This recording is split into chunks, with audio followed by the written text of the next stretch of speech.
Minha família é de judeus húngaros.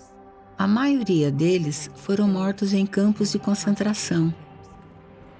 Por causa do Holocausto, eu não sei o que é ser parte de uma família grande. Eu precisava saber por que meus familiares foram assassinados. Foi por isso que, quando eu era bem jovem, eu pesquisei para ver se existe uma religião verdadeira. Para mim, ser judia não era uma religião, era a minha cultura. Uma amiga chegou para mim e disse: "Eu quero te contar uma coisa. Eu ganhei esse livro de uma testemunha de Jeová. É o livro mais maravilhoso que eu já li." Eu disse: "Tá, eu vou ler." Não passou nem uma semana e bateram na minha porta. Eram duas jovens e elas começaram a conversar comigo sobre a Bíblia. Eu passei a estudar regularmente com a Carolyn e comecei a gostar cada vez mais do estudo. Um dia, meu pai estava em casa. Ele gritou com as irmãs e expulsou elas de casa.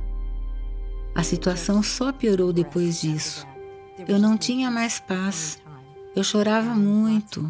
E eu não conseguia entender por que eles nem mesmo perguntavam: "O que você vê nessa religião?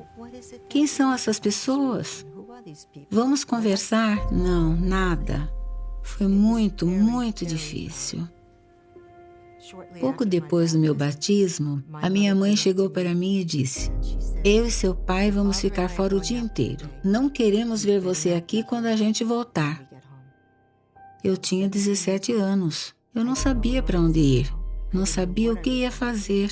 Mas eu confiava em Jeová. Eu peguei o telefone e liguei para Carolyn. Em poucos minutos já tinha irmãos e irmãs na minha casa. Eles colocaram minhas coisas num caminhão e me levaram para a casa da Carolyn. Ela disse: "Você pode ficar aqui." Antes de me batizar, eu e um amigo íamos de carro para a escola. Aos poucos fui falando para ele o que eu estava aprendendo. Ele disse: "Eu quero conhecer essas pessoas. Eu tenho algumas perguntas." Eu perguntei para elas: por que nós morremos? Por que ficamos velhos? E elas respondiam na Bíblia. Quando elas foram embora, eu disse: essa é a verdade.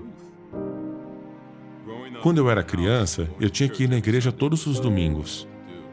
Mas, na adolescência, a religião foi ficando menos importante e o basquete mais importante. Quando você é jovem, você vê que os jogadores ganham muito dinheiro. Meus professores diziam para os meus pais: ele vai ser um bom jogador de basquete e pode valer milhares de dólares quando se formar. Eu ganhei mais de 125 bolsas de estudo. Isso quer dizer que eu podia ter feito faculdade de graça só por jogar basquete. Então, já bem novo, eu percebi que jogar basquete profissional poderia significar muito para mim e para minha família. Eu tinha pouco interesse em Deus. Por exemplo, eu fazia algumas perguntas para minha mãe, mas só fiquei interessado mesmo quando a Nancy me apresentou as Testemunhas de Jeová. Eu estava estudando e minha mãe estava no porão chorando. Eu perguntei: "O que foi, mãe?" Ela disse: "Eu sei que você vai ser testemunha de Jeová." Então, quando eu vi que não ia ser jogador de basquete, mas ia ser testemunha de Jeová, porque isso é mais importante, eu sabia que ia ter que fazer muitas mudanças. Quando as pessoas viram que eu ia ser testemunha de Jeová, elas se afastaram de mim. As pessoas tentam se aproveitar de você quando acham que você pode dar alguma coisa para elas. Quando eu comecei a servir a Jeová, eu perdi a amizade das pessoas que eu achava que eram meus amigos.